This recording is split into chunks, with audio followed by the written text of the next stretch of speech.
အော်တိုဘာ29မှာသူကြော်ညာလာတယ် weight အနေနဲ့ကတော့ကျွန်တော်တို့231 gram လေးတယ် IP68 69 water and dust resistant ပါတယ်ဖုန်းရဲ့ size ကတော့ကျွန်တော်တို့ 6.7 inch ပဲရှိတယ်resolution ကလည်းကျွန်တော်တို့ OnePlus 13 ထက်ကို short လိုက်တယ်2K မဟုတ်တော့ဘဲနဲ့1282 into 2982 pixel ဖြစ်သွားတယ်ပေါ့နော်ပြီးတော့ 90.5 HQ9 ratio ပဲ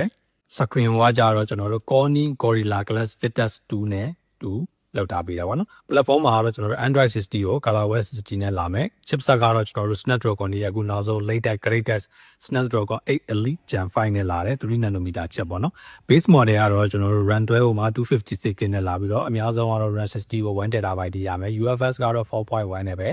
နောက်မှာရှိတဲ့ကင်မရာ3လုံးလုံးကတော့50 megapixel ကင်မရာ3လုံးလုံးပဲကျွန်တော်တို့ရိုးကင်မရာပါမယ် telephoto ကင်မရာပါမယ် ultra wide ကင်မရာပါပါเนาะသူရဲ့ ultra wide ကင်မရာရဲ့ field of view ကတော့ကျွန်တော်တို့136 degree ပဲရှိတယ်